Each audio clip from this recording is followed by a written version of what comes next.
Good afternoon, my dear students. How are you, beta? Hope so all are good. So, students, in our last class, we are discussing or we are start our chapter molecular basis of inheritance in biology. इसमें मैंने आपको कुछ basics बताए थे, कुछ basic बताया था कि जेनेटिक मटेरियल क्या होता है, जेनेटिक मटेरियल के क्या कैरेक्टरिस्टिक्स होते हैं, क्या कंडीशंस होनी चाहिए जेनेटिक मटेरियल होने के लिए, मैंने आप लोगों को बताया था ना। ऐसे ही हमें आज कंटिन्यू करना है। मैंने आपको हिस्ट्री बताई थी इसकी न्यूक्लिक एसिड की, क्यों हमने उसे न्यूक्लिक एसिड कहा है, कितने टाइप्स होते हैं न्यूक्लिक एसिड के, मैंने ये सब आपको बताया था। ओके, आई होप सो आपने वीडियो देखी होगी और आपको याद भी होगा कि आपने क्या पढ़ा है क्या नहीं पढ़ा है।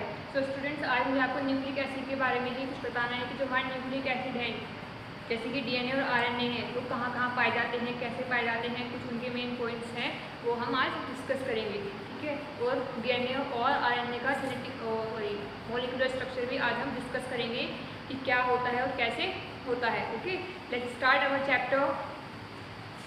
देखिए, हमने न्यूक्लिक एसिड के बारे में पढ़ा था कि डिस्कवरी किसने की थी। आज देखते हैं हम न्यूक्लिक एसिड की खास बातें क्या हैं। जैसे हमने जेनेटिक मटेरियल के कैरेक्टरिस्टिक्स पढ़े थे कि जेनेटिक मटेरियल के कैरेक्टरिस्टिक्स क्या क्या होते हैं, ऐसे आज हमें क्या देखना है कि हमारे न्यूक्लिक एसिड की कैरेक्टरिस्टिक्स क्या क्या होती हैं, क्या बात होगी, ये क्या कंडीशंस होंगी, क्या डिमांड होंगी उसको न्यूक्लिक एसिड बनने के लिए। आइए देखते हैं। फर्स्ट देखिए, डीएनए की खास बात देखने से पहले, डीएनए इज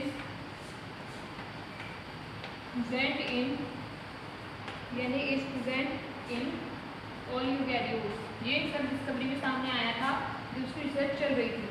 ठीक है, इसके न्यूक्लिक एसिड की। DNA is present in all eukaryotes in some cell organelles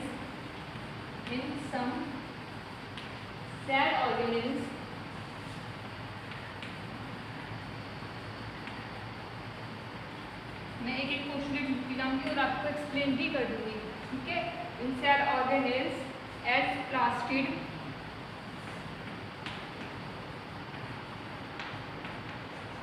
और mitochondria.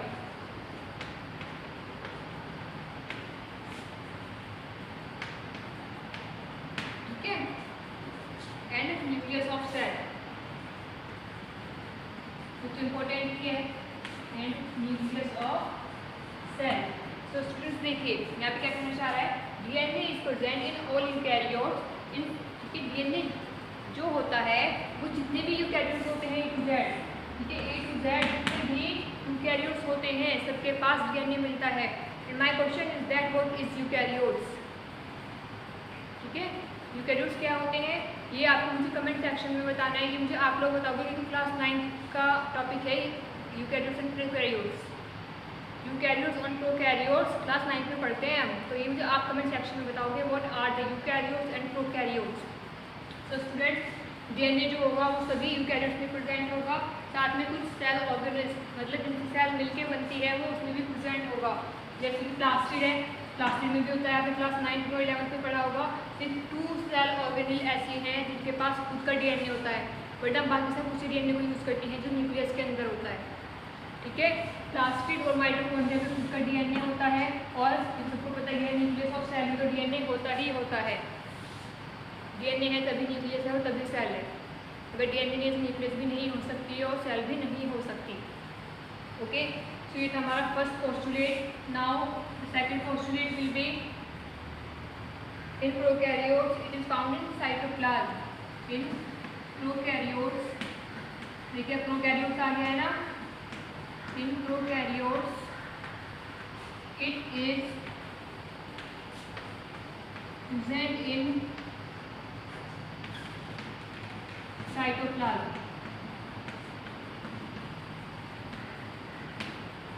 Students pay attention here. देखिए, जो यूकैरियोट्स होते हैं, यूकैरियोट्स का डीएनए कहाँ पर पाया जाता है, न्यूक्लियस में always.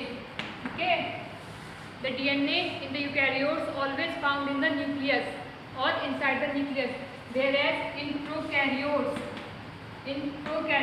DNA always found in the cytoplasm।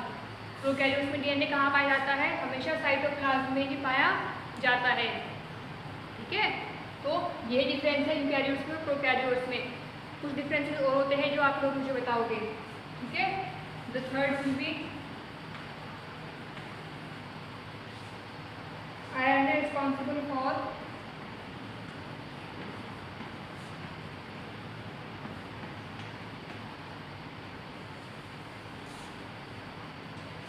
RNA responsible for protein synthesis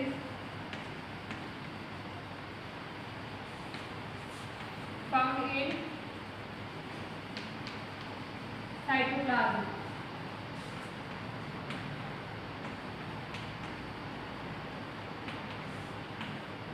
कुछ बच्चे सोचेंगे, एक्चुअली हाँ सोचेंगे, ये मुझसे पूछेंगे तो है नहीं, क्योंकि वो लोग तो आपको करना है ही नहीं, ठीक है, कि मैम न्यूक्लिक एसिड कह रही है 2 तरह के होते हैं, DNA RNA, बट DNA बताती जा रही है RNA का काम क्या है, तो इसलिए मैंने लिखा है RNA किसके लिए जिम्मेदार होता है, RNA जिम्मेदार होता है प्रोटीन बनाने के लिए, ठीक है। जितने भी प्रोटीन्स बनते हैं वो RNA की हेल्प से ही बनते हैं, अगर RNA ना हो तो प्रोटीन्स नहीं बन सकते। RNA रिस्पॉन्सिबल है सारे प्रोटीन्स बनाने के लिए, और RNA कहाँ पाया जाता है, साइटोप्लाज्म में। साइटोप्लाज्म कहाँ पाया जाता है, ये सेल है, ये न्यूक्लियस है, ठीक है, न्यूक्लियस में पाया जाता है हमारा न्यूक्लियोप्लाज्म, और यहाँ पे हमारा क्या पाया जाएगा, यहाँ पे हेयर साइटोप्लाज्म इज फाउंड, यहाँ पे साइटोप्लाज्म पाया जाता है, ठीक है। तो DNA कहाँ मिल रहा है, यहाँ पे इस पॉइंट पे, और RNA यहाँ कहीं भी मिल जाएगा। ये वेल डिफाइंड क्वेश्चन नहीं है, सिर्फ इतना है कि हाँ साइटोप्लाज्म में मिलेगा। अब साइटोप्लाज्म में भी कहाँ मिलेगा कहाँ नहीं, ये हम कुछ स्पेसिफिकली नहीं कह सकते, ठीक है। तो ये हमारे 3 पॉइंट्स हैं, write down these points, then we have to discuss about nucleic acid in some more details, write down these points.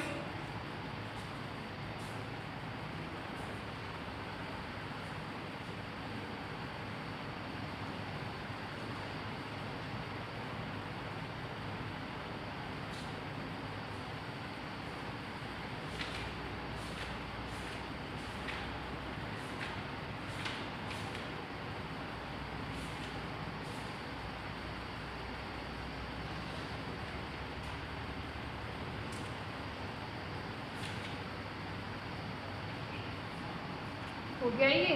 चलिए अब हम न्यूक्लिक एसिड के बारे में डिस्कस करते हैं कि न्यूक्लिक एसिड किस किस से मिलकर बना होता है, कैसे दूसरे से अलग है, क्या उसमें बात होती है, okay.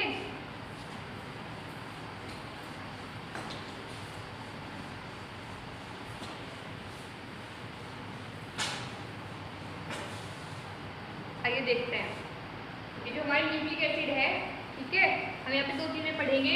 The first one is nucleic acid, तो हम थोड़ा बहुत पढ़ भी चुके हैं, एंड न्यूक्लियोटाइड्स।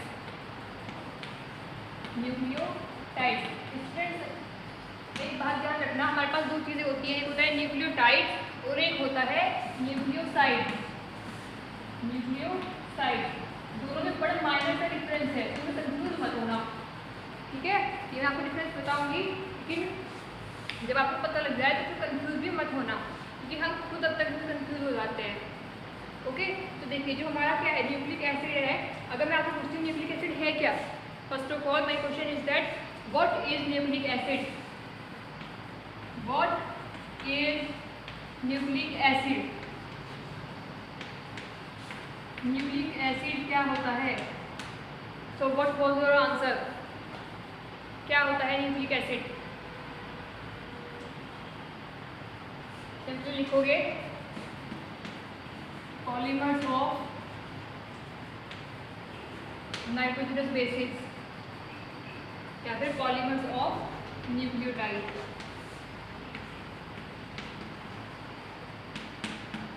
पॉलीमर्स क्या होते हैं या केमिस्ट्री में पढ़ेंगे, लेकिन केमिस्ट्री में पढ़ेंगे आप, ठीक है ना। पॉलीमर्स मतलब a number of molecules when linked together, जब बहुत सारे मॉलिक्यूल्स आपस में इकट्ठे हो जाते हैं तो उनसे कहते हैं पॉलीमर्स, ठीक है। पॉली मतलब मैनी, जब छोटी छोटी सी बहुत सारी यूनिट आपस में इकट्ठी हो जाती है, क्या छोटी छोटी सी यूनिट्स, और यूनिट्स भी किसकी, न्यूक्लियोटाइड्स की, ठीक है। जब न्यूक्लियोटाइड्स की छोटी छोटी सी यूनिट बहुत सारी इकट्ठी हो जाती है तो वो हमारा क्या बना लेती है, वो हमारा न्यूक्लिक एसिड बना लेती है, और उस चेन को क्या कहते हैं, पॉलीमर, ठीक है। अब न्यूक्लियोटाइड्स क्या होता है आप मुझसे ये पूछोगे या खुद से ही कुछ भी बनाओगे, तो ये देखते हैं न्यूक्लियोटाइड्स होता क्या है, ठीक है। न्यूक्लियोटाइड हमारा मिलकर बनता है 3 चीज़ों से। The first one is pentose sugar, pentose sugar, ठीक है।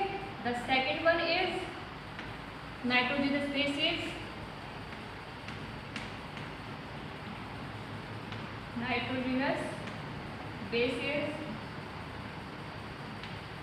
And the third one is phosphate group या फॉस्फोरस, ठीक है। देखिए याद करने का तरीका सिंपल बता रही हूँ। टाइड्स और साइड्स में टाइड्स मतलब 3, ठीक है। तो ये 3 चीज़ों से मिलकर बनता है। तो फर्स्ट वन इज पेंटोस मतलब इसमें 5 कार्बन आएंगे। जो भी इसका शुगर म्योटी होगा वो 5 कार्बन से मिलकर बना होगा। 5 कार्बन का स्ट्रक्चर होगा, 5 कार्बन का। नाइट्रोजनस बेसिस होंगे और फॉस्फोरस जुड़ा हुआ होगा, ठीक है। क्लियर है। अब पेंटोस शुगर कौन सी होगी? पेंटोस शुगर हमारे न्यूक्लिक एसिड में 2 तरह की होती है। The first one is deoxyribose, ये शुगर का नेम है और इसलिए इस शुगर पे जैसे ही हम उसे क्या कहते हैं? डीऑक्सीराइबोस न्यूक्लिक एसिड कहते हैं, क्योंकि उसमें इस सॉल्ट की क्या पाई जाती है? शुगर पाई जाती है, ठीक है। और दूसरी शुगर कौन सी पाई जाती है? राइबोस शुगर, और राइबोस शुगर पाई जाने की वजह से हम उसे क्या कहते हैं? राइबोस न्यूक्लिक एसिड कहते हैं। क्लियर हुआ ना? होप तो आप लोगों को इसमें समझ में आया होगा। बात आती है फिर हमारी नाइट्रोजनस बेसिस की। उससे पहले आप इन सबको राइट डाउन कीजिए।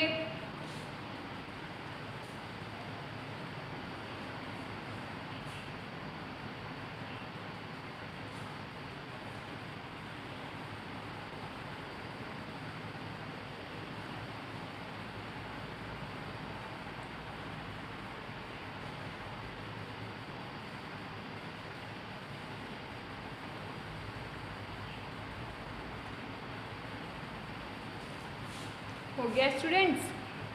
चलिए अब मैं आपको नाइट्रोजनस बेसिस के बारे में थोड़ा यहाँ पे बताती हूँ। देखिए नाइट्रोजनस बेसिस मैं शॉर्ट में एन बेसिस लिखती हूँ, ठीक है। नाइट्रोजनस बेसिस हमारे 2 टाइप्स के होते हैं। The first one is purine, the second one is pyrimidine. ये 2 ग्रुप्स के नेम है।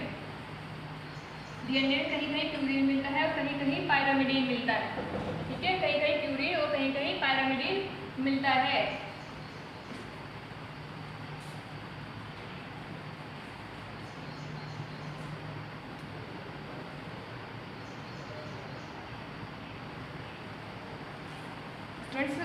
चलिए मैं इसको रख कर देती हूँ।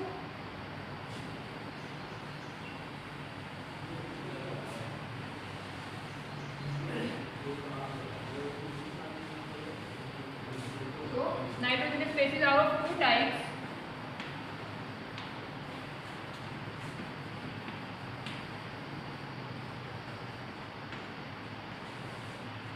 The purine and pyrimidine. Okay? शायद तब आपको ना दिख रहा हो। क्लियर है? अब देखते हैं प्यूरिन्स और पायरामिडीन्स में डिफरेंस क्या है। प्यूरिन्स और पायरामिडीन्स में डिफरेंस क्या है? इसके का नेम आ गया ये प्यूरिन्स और पायरामिडीन्स। ओके, तो देखिए हमारे पास 4 तरह के नाइट्रोजन बेसिस होते हैं। 4 नाइट्रोजन बेस है, 4 नाइट्रोजन ग्रुप्स हैं। Adenine represent by A, guanine represent by G, thymine represent by T and cytosine represent by C। Okay, तो इसमें से हमारे 2 प्यूरिन्स होते हैं और 2 पायरामिडीन्स। तो हमारे जो 2 प्यूरिन्स है वो कौन से हैं? एडेनिन और गुआनिन। तो सिंपली मैं AG लिख देती हूँ, AGCT, ठीक है। AGCT ये हमारे क्या है? प्यूरिन्स और पायरामिडीन्स है। प्यूरिन्स की खास बात क्या होती है? प्यूरिन्स हमारे होते हैं मोनोसाइक्लिक, मतलब इनका स्ट्रक्चर ऐसा होगा, ठीक है। Pyrimidines are always bicyclic. कैसे होंगे ये? सॉरी स्टूडेंट्स, ये एक्सचेंज हो गए। This one is bicyclic, something like that, okay, and this one is monocyclic,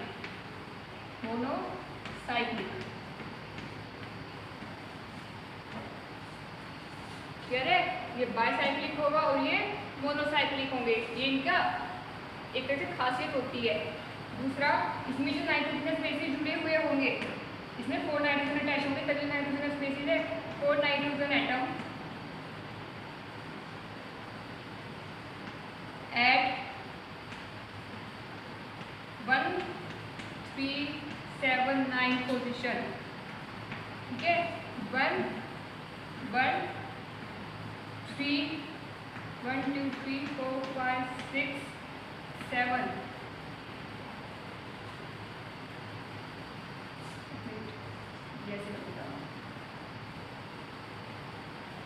ठीक है। 1 2 3 4 5 6 7 8 9, ठीक है। जहाँ मैंने मार्क किया है वहाँ क्या होगा, हमारा नाइट्रोजन अटैच होगा। और यहाँ पे कहाँ पे अटैच होगा? 2 नाइट्रोजन एट 1 and 3, 1 and 3, यहाँ पे हमारा क्या अटैच होगा? नाइट्रोजन एटम अटैच होगा, ठीक है। क्लियर है? तो ये थी हमारी फ्लोरीन और पायरोमिडीन्स के बारे में। अब हमारी थर्ड क्या चीज थी जो न्यूक्लियोटाइड बना रही थी? थर्ड हमारे फॉस्फोरस ग्रुप या फिर फॉस्फेट ग्रुप भी हम बोल सकते हैं। तो आइए देखते हैं फॉस्फोरस और फॉस्फोरिक एसिड।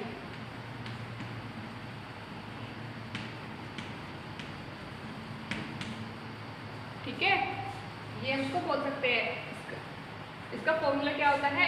H3PO4, H3PO4 इसका फॉर्मूला होता है। ये उसका स्ट्रक्चर कैसा होगा? Structure HO P double bond O, ठीक है ना। यहाँ पे भी OH OH H3PO4 इसका स्ट्रक्चर होता है अटैच टू। और इसका काम क्या है? फॉस्फेट ग्रुप का, फॉस्फोरस का, फॉस्फोरिक एसिड का। It attach to pentose sugar. ये क्या होता है, क्या काम है इसका? It attach to pentose sugar. ये पेंटोस शुगर से जुड़ा हुआ रहता है। It attach to pentose sugar. जो पेंटोस शुगर आपने स्लाइड की पढ़ी थी ना, उस इसकी हेल्प से आपस में चिपकी रहती है थ्रो। इसमें बोर्ड बन रहा है तो पहले तो वहाँ पे होगा नहीं। Through phosphodiester bond, phosphodiester bond. Okay, ये बात होती है हमारी इसकी फॉस्फोरिक एसिड की बात होती है। Clear students? समझ में आया आप लोगों को इतना? इसको राइट डाउन कीजिए।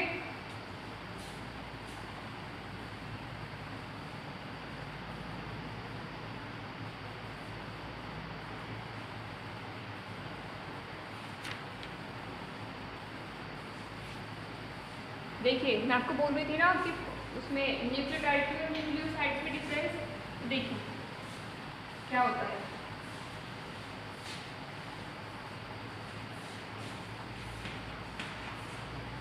Nucleotides and nucleosides